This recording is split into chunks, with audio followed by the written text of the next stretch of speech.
What's up? Welcome to another edition of the Fins Faithful podcast. Our first post-game show. Our first one. We're doing. Usually we have the training camp weekly at 1 on Saturday, but we decided let's start our.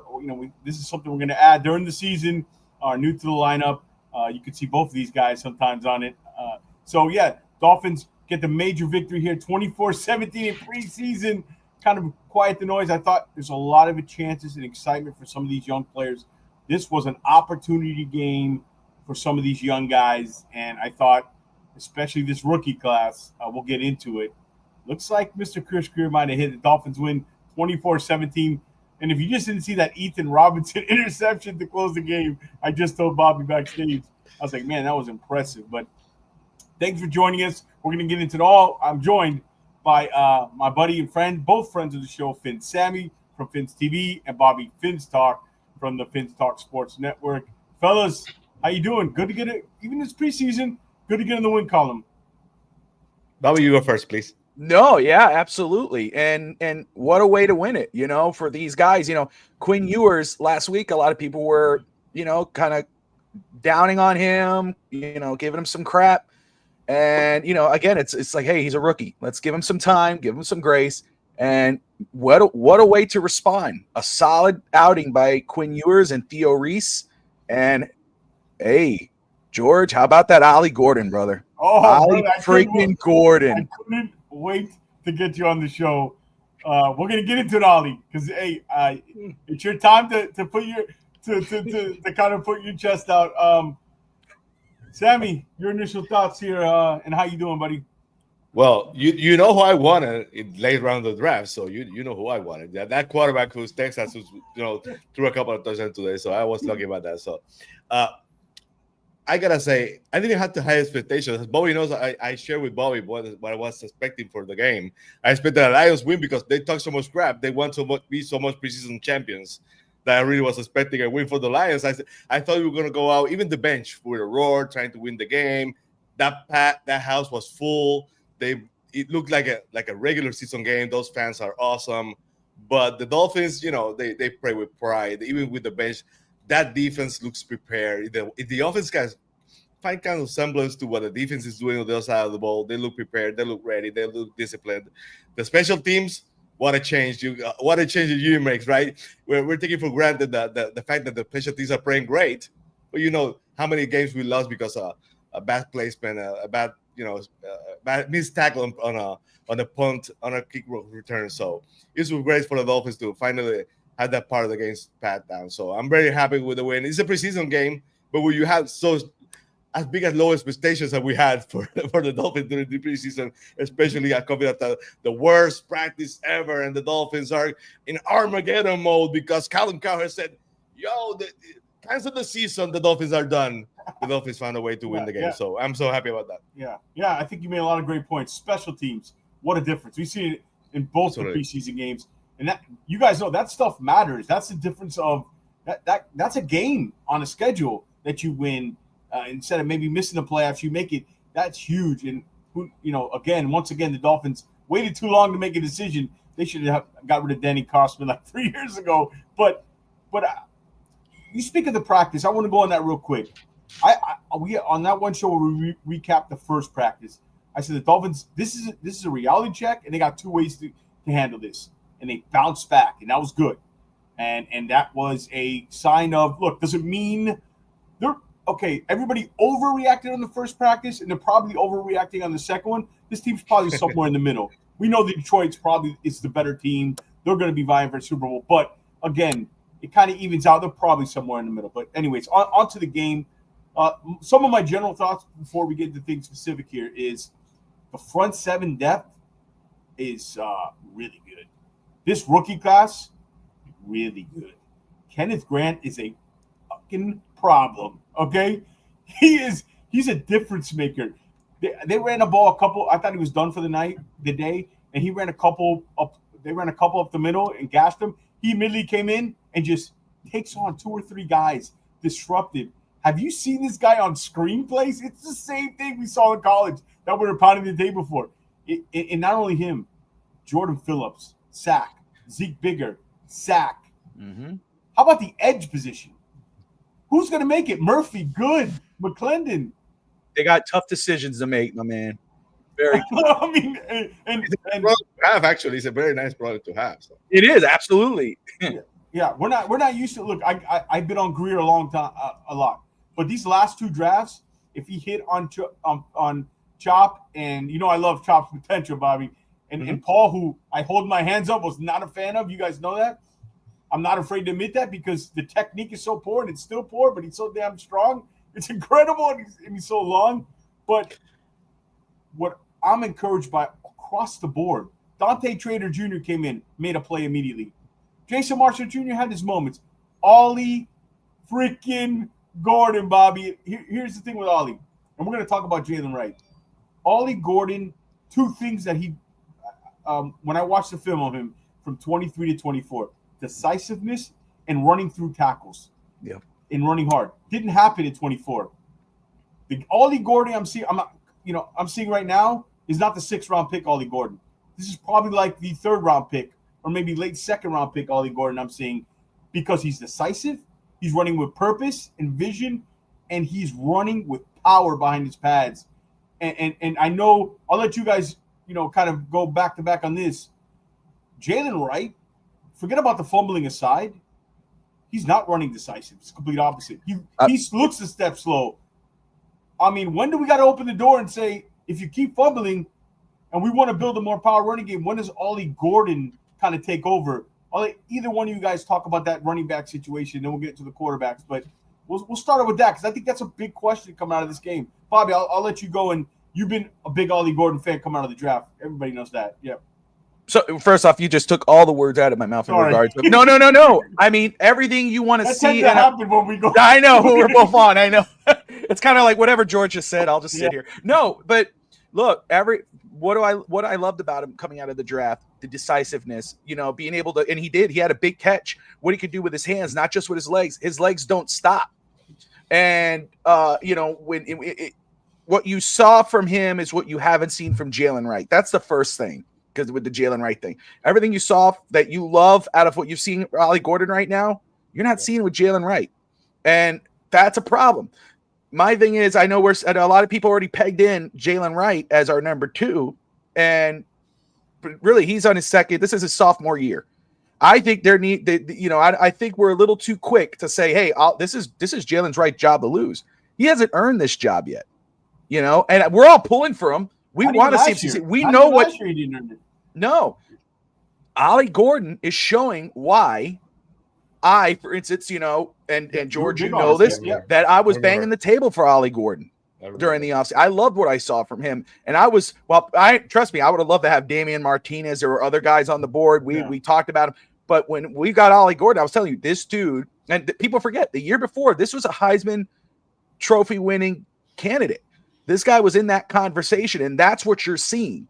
You didn't get that the year prior. You didn't get that last season in college, but you still saw the flashes. And you say, man, if this kid comes in with the right mindset and does what he was able to do in 23 and showed flashes in 24, we could find a needle in a haystack here. This is a diamond in the rough.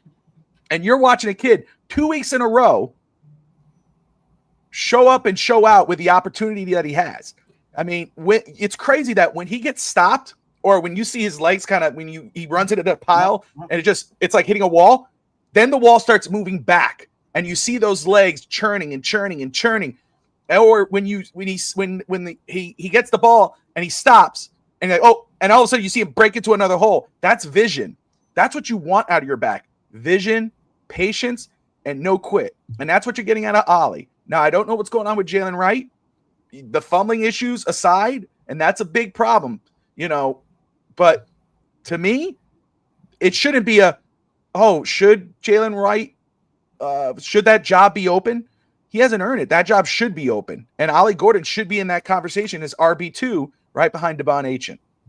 Yeah, it's an open – Wright didn't impress me last year. I've told you guys – I'll get to you, Sammy, next year. But I've told you guys the outside zone stuff when I rewatch the film, he's not good at. It's a misconception coming out of college. And you mentioned with Gordon, the 2 things that I said during the draft process – what will separate him, and I started coming around on Gordon because the short yardage stuff, but he's a boomer bust prospect. If he returned, what I'm seeing, again, Bobby, it's as simple as this for me. Decisiveness, he looks, remember he ran 4.6, right? When he's not decisive, he's not a burner. He looks slower. When he's decisive, he's a yard ahead. He looks quicker. Yep. He looks faster. Yeah. For example, I remember when we got Ricky Williams years back, people say, oh, he's not a fast guy. All of a sudden, he dropped a little weight and became fast. Sometimes time speed and play speed are different. Yep. His decisiveness and his ability to break tackles, he's running so hard. And look, I know Jalen Wright was drafted last year high, but there's an open competition. To me, I would like to see Gordon get some reps with the second team instead of the third team this last preseason game. You know what Jalen Wright is already. So, Sammy, your thoughts on that running back battle? I know you weren't a fan of what Wright did today. Well, first of all, Jalen Wright was number 2. He was number 2 today, all right, because yeah. He was, and not in a good way, number 2, because again, Ollie Gordon looks more decisive. He looks way ahead of what Jalen Wright looked at the stage of the game. So it's only logical to believe that Ollie Gordon has a step up probably by mid-season. I can understand Jalen Wright probably knows the offense more. He might have an upper hand right now because we all know that the offense is so complicated that players who are after 3 years are saying now, like someone Tariq, now I understand in the offense. So, the Dolphins offense is complicated. So Bobby's face, but the Dolphins offense can be complicated. So but for someone who's Jalen Wright, probably for now, he has the upper hand in the terminology and what he's supposed to do. The blocking, we talked before, George, you and I talked before, and I think I talked about that with Bobby at some point that it's been said that the weakest point of Jalen Wright's game is his blocking. So if Ollie Gordon picks it up in blocking quicker than what Jalen Wright has, you can see by mid-season probably Ollie Gordon is going to be the number 2. Right? Maybe not even maybe we don't have to wait that long. Look, if you can't block and you fumble the ball, I don't really care who's behind you. You're probably not playing. Just ask Raheem Mostert. That's what I was going to say. Raheem Mostert is your evidence right there. Remember, Mostert had 1,800 yards, was a killer the year prior. All of a sudden, he fumbled a couple times, and he disappeared. You couldn't find him. He was on the milk box. He was gone. He was missing. So Jalen Wright fumbles one time in a regular season game. Ollie Gordon is going to be your running back, too. Yeah. Shout out to everybody in the chat, man. It's live. Adrian, Scotty, Jake, Elwood, Adrian, Kosa, Cap for Life, what's up? It's Kadeem from Go Time Dolphins podcast. Everybody, thank you guys. If you're watching anywhere, come on over to YouTube. Thumbs up, subscribe, help support us. We got Bobby from Bobby Finstock. Check their channel out, of course, as always. And Finn Sammy from Finn's TV. You have. I'm gonna say it. I'm gonna plug it. You have the guys of the FTSN pregame show on the Feast Table postgame show. So I'm just gonna, I'm gonna spike the ball here, George. Sorry, but I had to do it. That's okay. There'll be a lot of crossover. I'm gonna spike the ball over here. Yeah. There'll be a lot of crossover. Let's say that. I love that for sure. All right, so quarterback wise, let's start out with Zach. I'll give you my opinion, and then we'll go to you, Sammy. Yeah, let's look at the stats here. Zach was 15 of 23 for 151, a touchdown. Yours was 11 for 17 for 116. Numbers aren't bad for either one or even Zach, but it was more than that. By the way, Ollie Gordon led the team 10 carries for 50 yards. So Zach was Zach to me. I'll tell you something I didn't like at the beginning of the game. I thought they only ran the ball 7 times in the first half. It was almost like he was doing that thing. McDaniel was doing that thing to try to prove his guy, Zach Wilson, is capable after that bad performance last week. I didn't like that, but look, nothing's changed for me on Zach Wilson. He was a little bit. Both quarterbacks were better today. We'll talk about yours in a minute. I thought both quarterbacks were better. The presence was a little better, but he's got some awful footwork mechanics. The guy has a strong arm, and his velocity. He's got the worst arm on the team. Sometimes he just doesn't set his feet properly. I'm not hopeful with Zach Wilson. Your thoughts on Zach Wilson's performance today? Start with you, Sammy. I had a lot of respect for the guys who basically had the ability to understand the mechanics of the quarterbacks. I know you do a lot of work, George. I know Bobby's very fluent on that. I had no problem saying I had no problem saying my eye compared to the ones I deferred to is an amateur eye. But even with my amateur eye, can say that Zach Wilson's, it's like he's playing basketball. Once we did jumping and loving stuff and throwing on the run and then start jumping on one foot, Anybody can see that, man. And the problem is either he's the best quarterback ever, and he knows when to throw at the feet of the running back, or the player, or the wide receiver when the play's not there, or he's just awful when he misses. Either one of those, because when he misses badly, and he holds on to the ball way too much. It brought to me Tannehill flashbacks for a second on that Dolphins unit for holding the ball so much. The play started, and you can see looking to the ground.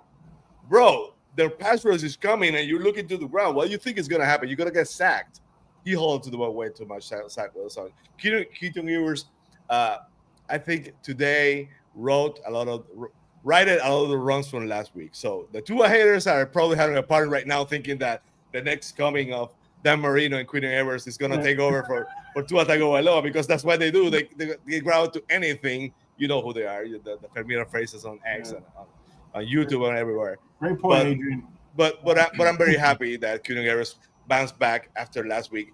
And after all, again, the doom and gloom and the Armageddon of the first practice, the Dolphins found a way to bounce back. And the Lions are in a packed house playing in front of their fans. When they talk so much crap during the week, they even invaded all of us Dolphins fans with tweets and stuff saying that the Dolphins suck and everything. You know, they got a L on the preseason game. So suck on that, Dolphins fans. That wasn't on my bingo card from Sammy today. I'll get to you. Yeah, I agree with pretty much everything you said.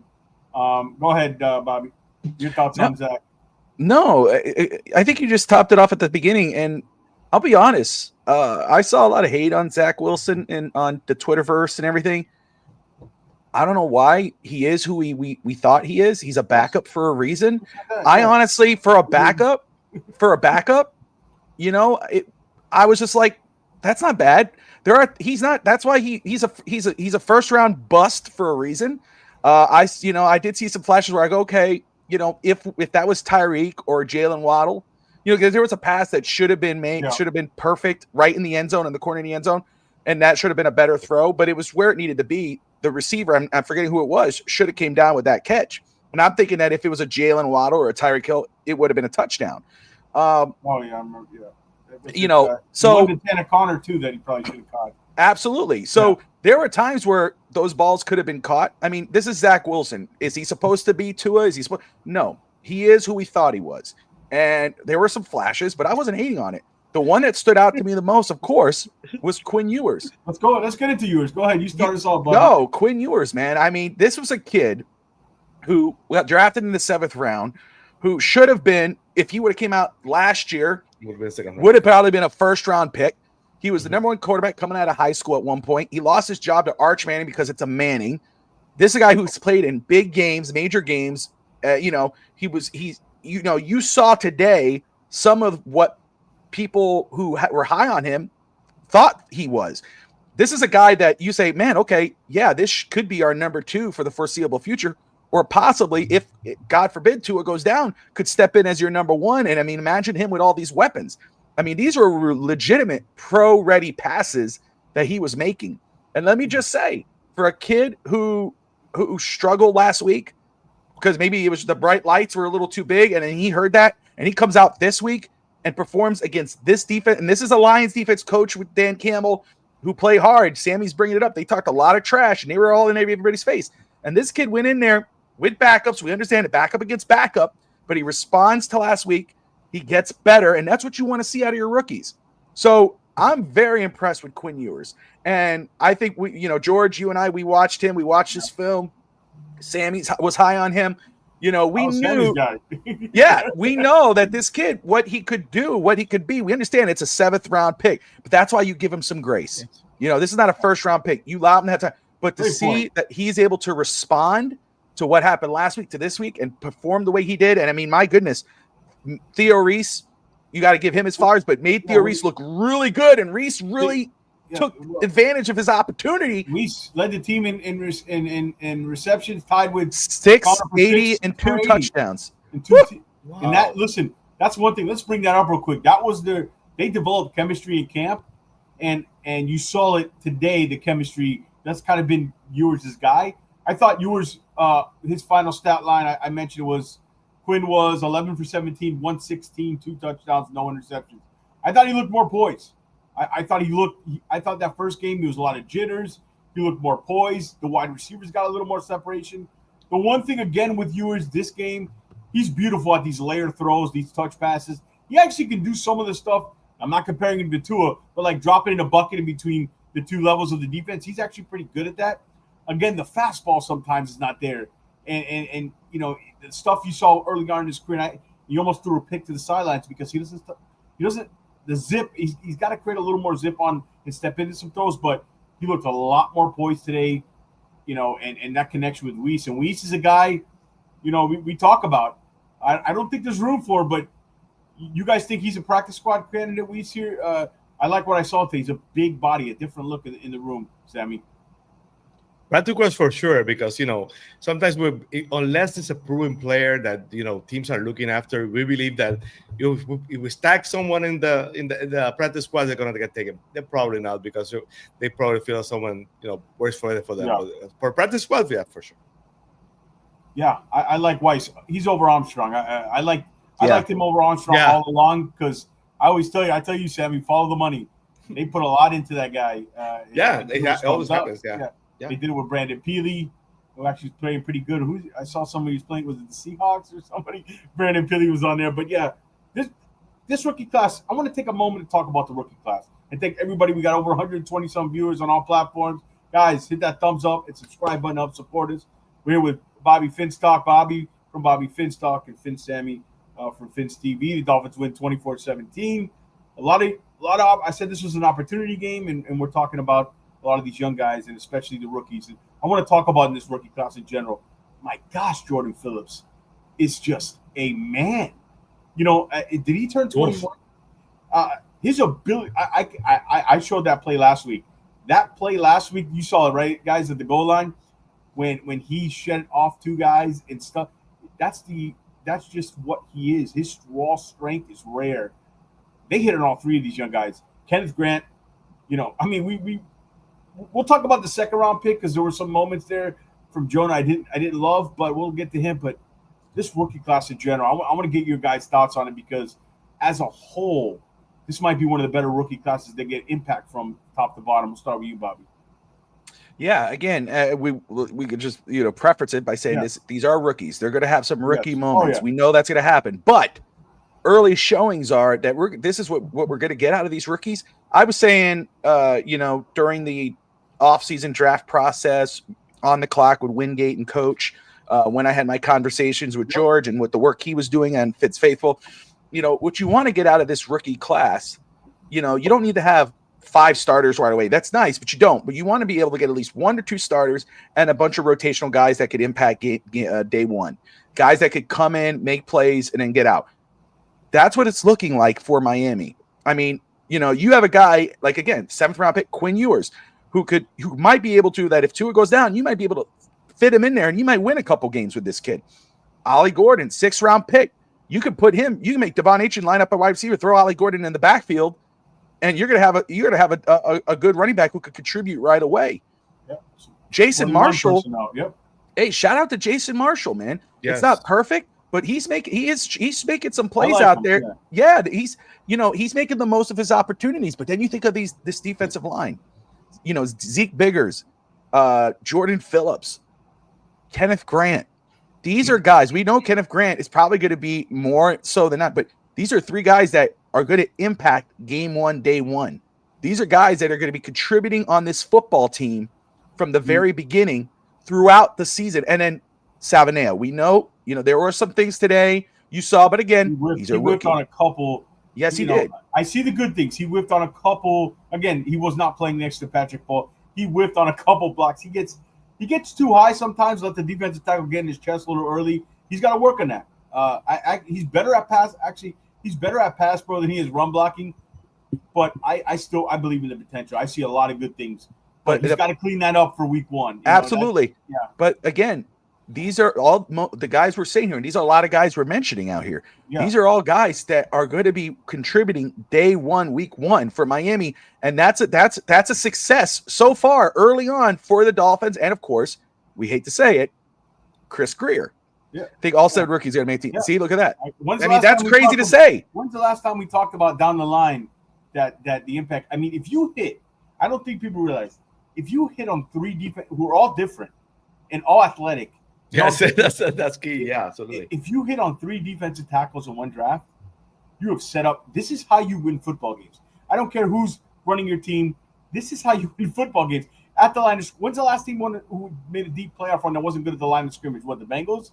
But they have, that was they had Joe Burrow playing out of his mind and Jamar Chase and T. Higgins and all those guys. But if you hit it on a young offensive lineman, I know people talk about Will Johnson. I want to. By the way, Will Johnson was number 5 on my draft board. I stick with it. All right.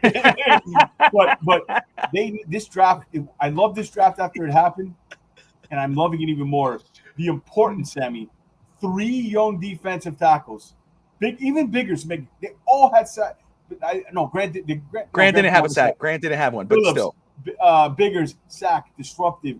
All these guys can play. All of them. When's the last time we've had that? Like, I'm thinking Daryl Gardner, Tim Bowens, like young defensive tackles. And I think there's more potential than some of these guys than Daryl Gardner. But, like, when's the last time, Sammy? Your thoughts on these 3 young defensive tackles? And they're all very different. That when you said that hit really hit on me, because today you see that that problem from last season when you are trying to sign everybody and the turnover and it doesn't work, and you see them go to San Diego or somewhere else and the defensive tackle that didn't work in Miami work over there, and they're plugging and there's something. We might not have to worry for the defensive tackles probably for the next couple of years with this class. So that's awesome for sure.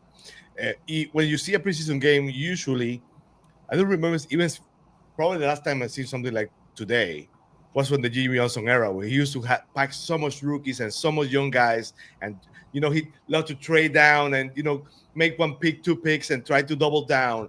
The Dolphins not only doubled down, they tripled down on defensive tackle, and it worked. It worked all 3 times. But I don't remember seeing a preseason game ever since the Jimmy Johnson era where so many rookies had impact plays, one after the other. So the rookie class, it was a hit. We loved, well, I would say we as a community, of course, because I sometimes have a love-hate relationship with Chris Greer. It used to be a love relationship, now it's a love-hate relationship, to be honest. But I never could find the love part. You never, you hate Chris Greer, I know, but but credit where credit's due. Go ahead. But what I mean is, if you compare what he does, hitting on picks, he's above the average, way above the average. The problem is he cannot make the pieces work. That's my problem with Chris. Roster construction, But I digress. That's not the problem. I agree with you that. But so he didn't take Will Johnson on he probably should have moved up. He would have probably make a hit on that. But he found a way to trade down, get more players. All the players he picked are working, because I think all rookies are gonna make this team. I'm calling it right now. Yeah. The way they lose today, I would not be shocked. I really think that every single rookie is gonna make the team. So it worked for Chris Weir. You have to give him that. And next season we're gonna have a 3rd round pick for the 4th round pick we traded this season. So it works. It worked for sure. So the rookie class is a complete success. Start thinking where you're going. George, start thinking where we're going to build that Chris Greer statue outside Hard Rock Stadium because of this grass. This just break, Bobby? Yeah, that's coming out. I just saw that right now on Finn's Extra right there from Mike McDaniel.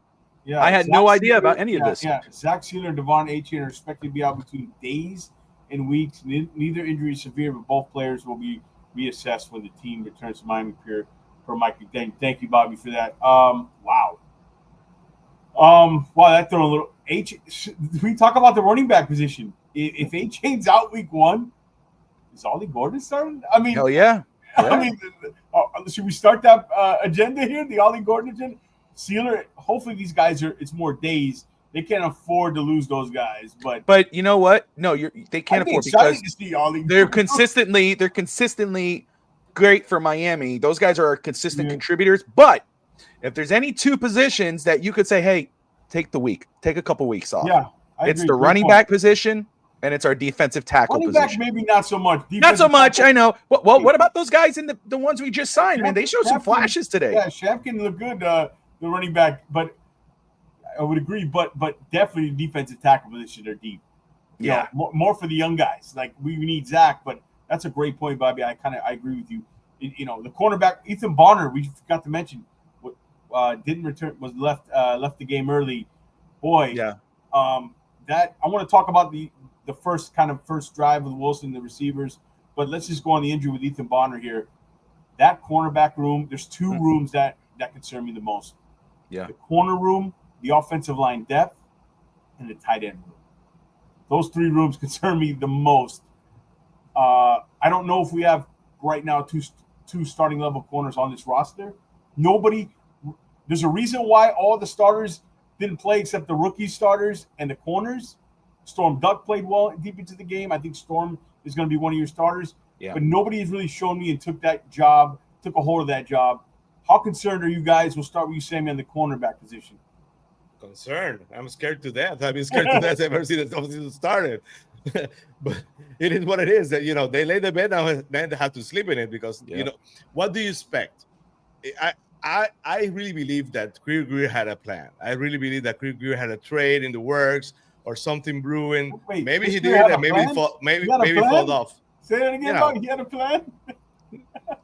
Listen, you can say whatever you want, but Chris Greer usually has a plan. Might not be the greatest plan. I granted. The plan usually has a plan. The plan usually happens. I don't know if I call it a plan. Yeah, wait. For him, it's a plan.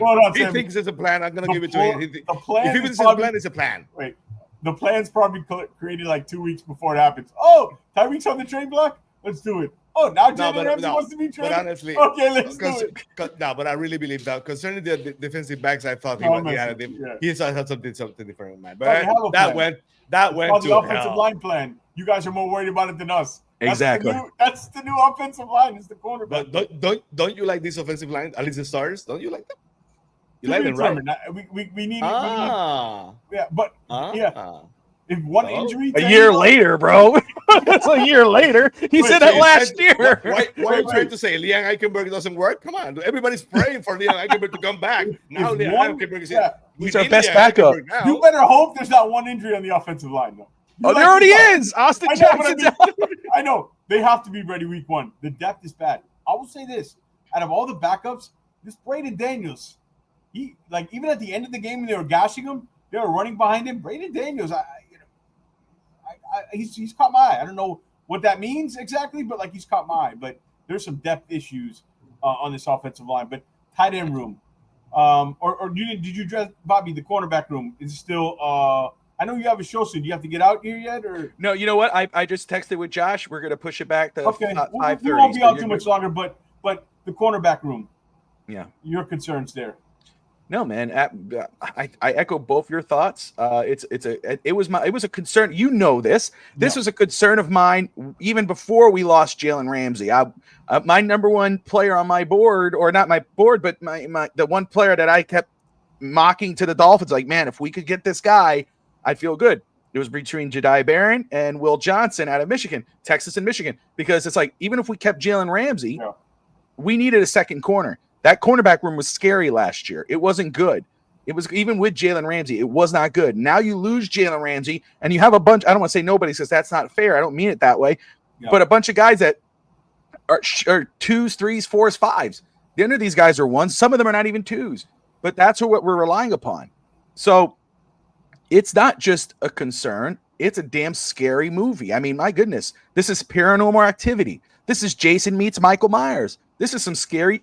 You know what I'm saying? So that's why, again, it is what it is. As Sammy just brought up, they made their bed. They're going to have to sleep in it. And that's why where I'm at, it's like, you know what? I know people are like, oh, sign Asante Samuel, sign Russell Douglas, all that. I'm past that point. Let's ride with these guys. Let's take the bumps. This is where because we're going to have to see if Jason Marshall could step up. We're going to have to see if there's really anything that could come out of Cam Smith. We don't know that yet. What if Storm Duck steps up and steps up, and we're like, holy crap! I want to see the young guy. I don't have much hope for Cam Smith. I don't either. I have zero.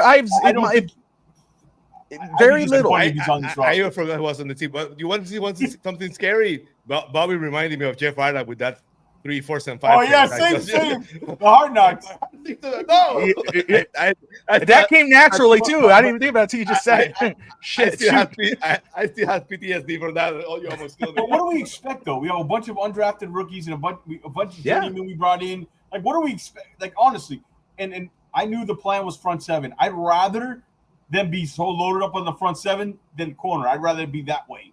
And then Absolutely. That's the blessing in disguise. Construction.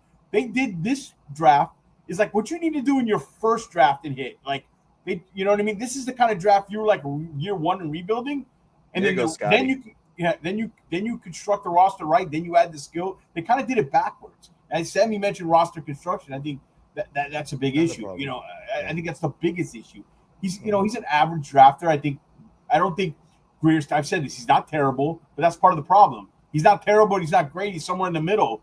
And what are the Dolphins? Always somewhere in the middle. It's kind of a reflection of the GM. They tried it different ways. Flores, the disciplinarian, 9 wins. They tried it this way. Mike McDaniel, flash, style over substance, 9-10 wins. Maybe all he knows how to do is just be a middle of the road GM because he's just a middle of the road GM. You know what I mean? Like that's kind of how I see him. Shout out to Scotty. Yeah, this is a no name.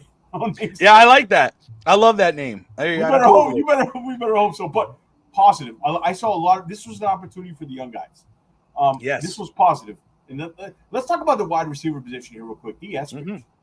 And he would have had another touchdown, another 60 yards on that Zach Wilson underthrown pass. Again, Zach throwing off his back foot, underthrew him. Eskridge was wide open. He's locked himself into number 5 receiver. Do they keep a 6? Taj Washington, Theo Weiss. I like what I saw from Taj again.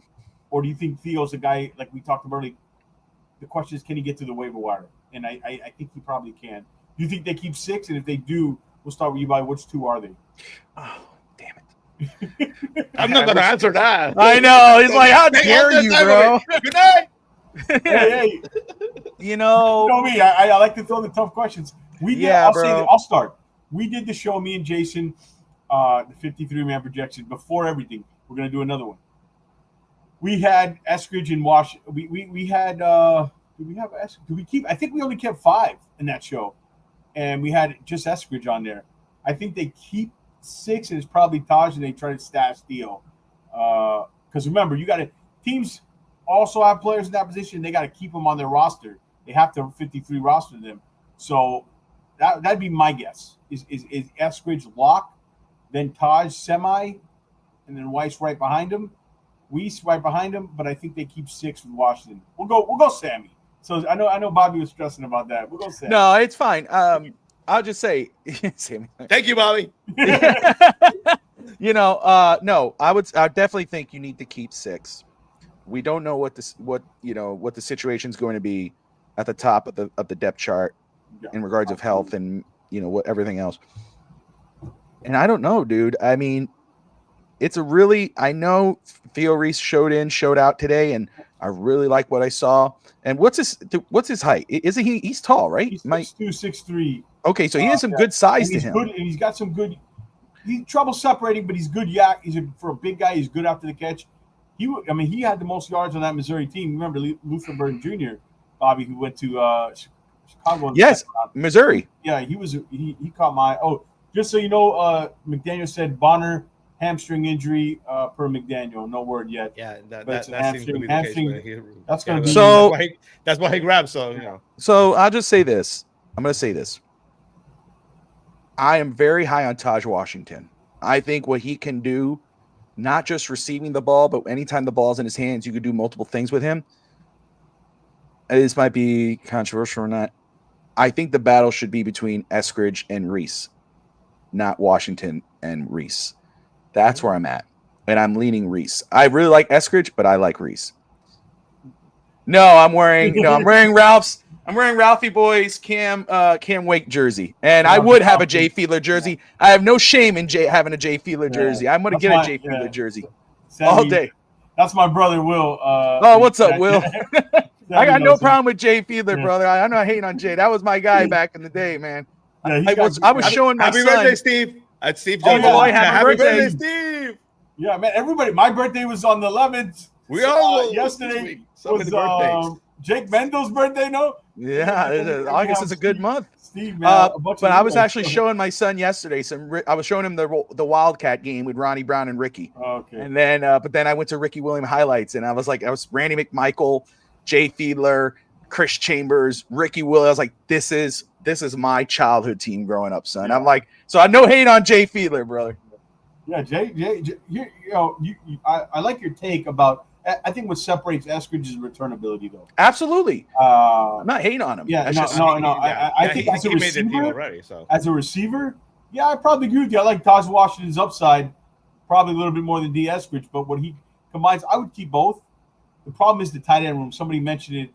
Scotty mentioned the tight end room. I see that's another room. We better hope that. Does anybody know what's going on with Darren Waller? Like, we better hope, because you don't want to see Tanner Connor out there because it's going to be obvious when we're throwing the ball when Tanner Connor's out there. And Farrell Brown. Here's another hot take. I wasn't so sold on putting Farrell Brown on my 53. I know everybody was like looking at me crazy, but like, I haven't been overwhelmed by Farrell Brown. Like, no. Can you keep He's very slow. He's way too slow.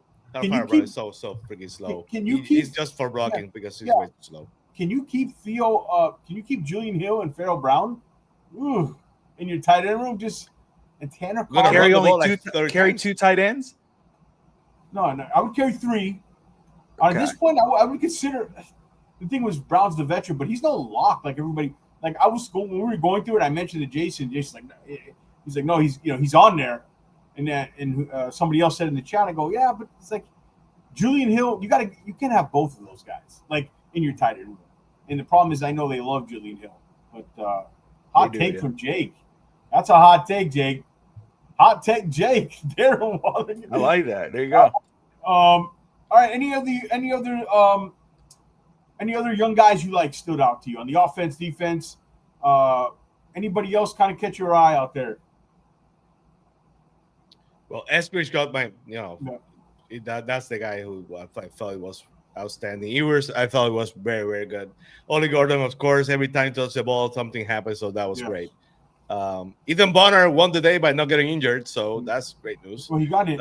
Ethan Bonner, he got hurt. I'm not Ethan Bonner, the tight end. I'm sorry. I just very far the tight end. Connor? Yeah, Tanner Connor did won the day just because he didn't get injured, because he's usually injured. So he didn't get injured, he won the day. That's great news. So, but basically that was the offense. So for the Lions, that Tesla guy basically almost beat the Dolphins by himself. Oh yeah, man, so, that was my guy, man. That's painful, dude. That's painful. Bobby, I had him in the top 100, man. Easy. Not many people did. I agree with their GM. Wasn't the best receiver, but my favorite receiver in the draft. I wanted him. I knew he was going to go higher than people thought, because he looks the part, man. He's big, fast. He took over that game. I think as soon as he's out, the Dolphins might have a chance. That what happened after he won the game. The Dolphins had a chance. Shout out, anybody else in the chat who I was just going to say Grayson Murphy. That was my guy. It was Grayson Murphy. About that edge position, guys. And Biggers also. Biggers was there. He didn't do. They did it. When you look at the preseason game, no penalties. If it's not George, it's Will. Just taking the words out of my mouth. There you go. We're brothers, so. There you go. No injuries, no penalties. Special teams. You want we talk about that. The special teams that we took the special teams sucking so much for granted. So the fact that the Dolphins had great special teams today, every single play, one after the other. They had a fumble, of course, that happened. That they had to figure out how to clean up that. But the special teams, the difference is outstanding. So I know what you said. You said I even forgot the name of the tight end coach by now. So you said the name, George, the tight end coach. Ebery. The special teams coach. I'm sorry. Danny Crossman. Danny Crossman. So I'm sure he had pictures of Flores and Greer or something, because why the game was so long, I don't know. That took way too long, but the difference is there. I'm very happy about that. Yeah. And Jake Bailey looked awesome on punt. I think I didn't expect him to win that job, but he's a better holder, so I expect Bailey to win the job. Shout out to everybody watching, over 140. Thank you guys. Make sure you guys subscribe to the channel so you don't miss anything. I know it's a pain to keep asking. Bobby knows this, but it helps us grow, helps the algorithm, helps everything. We appreciate it. It takes a second. It's a little bell. Let me just say, first off, just Grayson Murphy for sure. I just want to get that out of the way. I mean, 3 tackles, 1 sack. I love what I saw from him. I mean, this guy has to be the 53. And then again, shout out to Shampkin. the running back who we just signed, man. For him to come in and to do two big runs.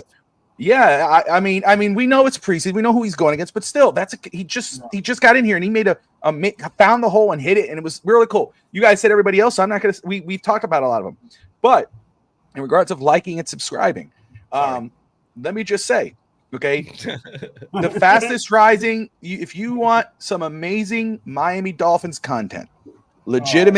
No. This is legit. If you want great Miami Dolphins content.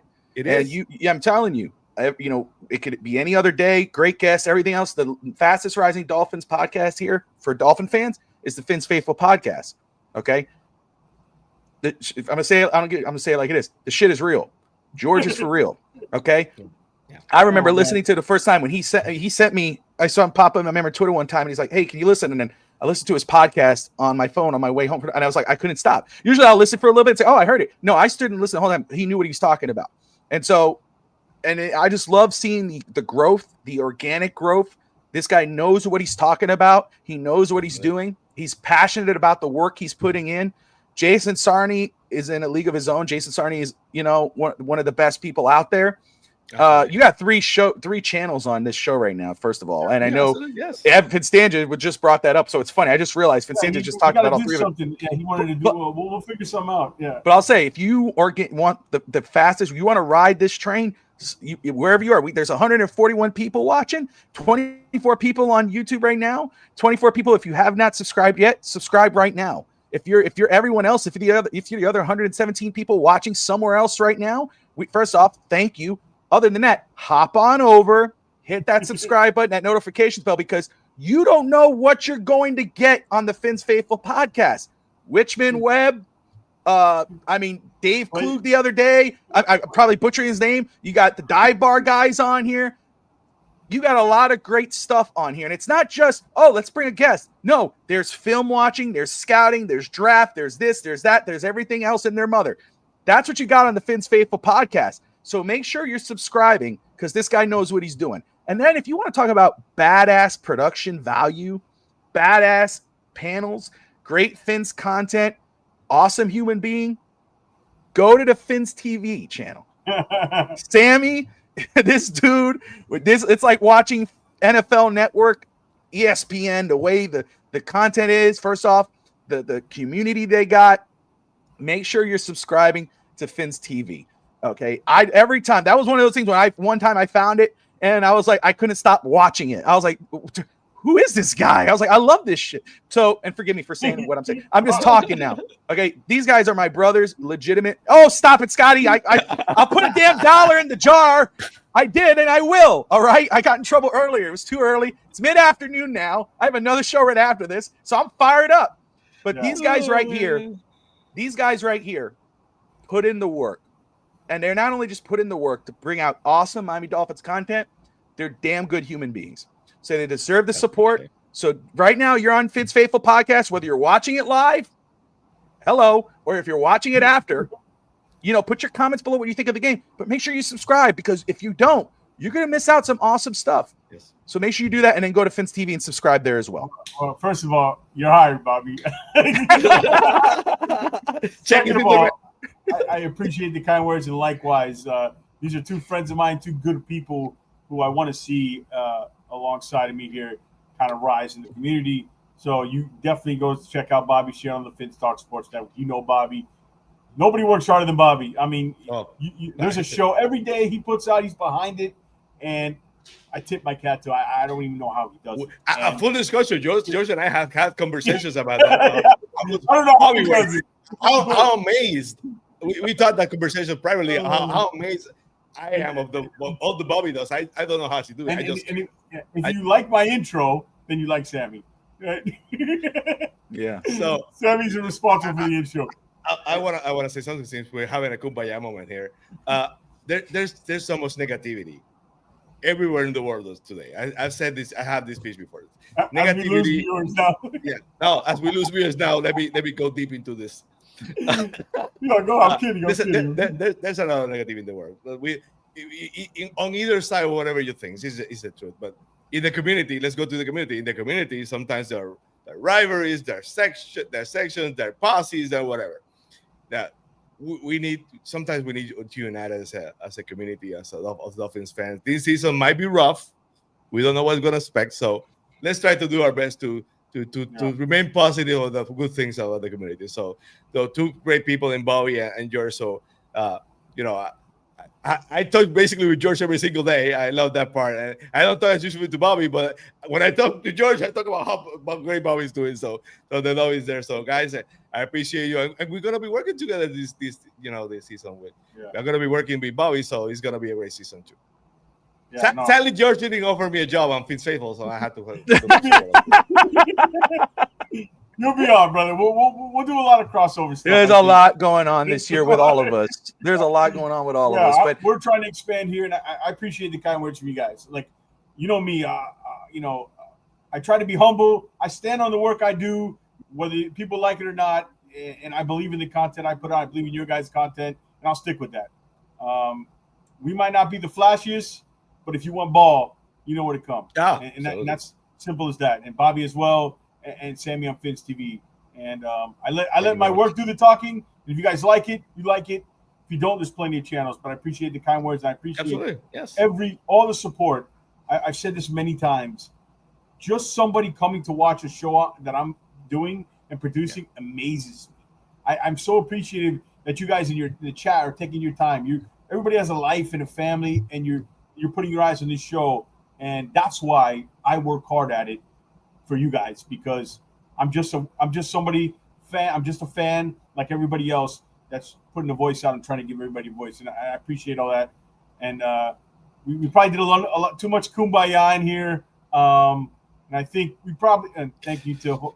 I think we should probably end it on this, right? Like this was a anything else we want to add on the game? The Dolphins won 24-17.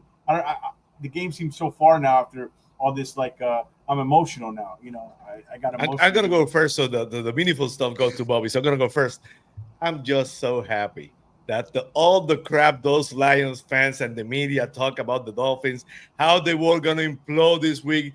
The Dolphins came prepared. They came prepared for the second practice. They won the second practice. Yeah. I didn't expect them to win today just because of the fact that the Lions talked so much, and that crowd looked like a regular season game.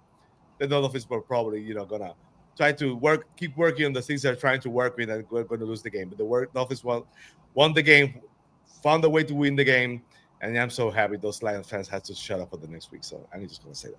Bobby, you go. Bobby, closing thoughts on the game? No, I love what I saw. I wanted to see a lot of the backups today, and that's exactly what we got. These are my favorite ones, these games. Yeah, it is, because we know what we have in the starters. I wanted to see some of because we need to know, hey, if and when someone does go down, who's going to step up and play. And, I left this game encouraged by some of the backups more than discouraged. That's just the fact. I know a lot of people have their thoughts on Zach Wilson, but Zach Wilson, who we thought he was. He's the backup for a reason.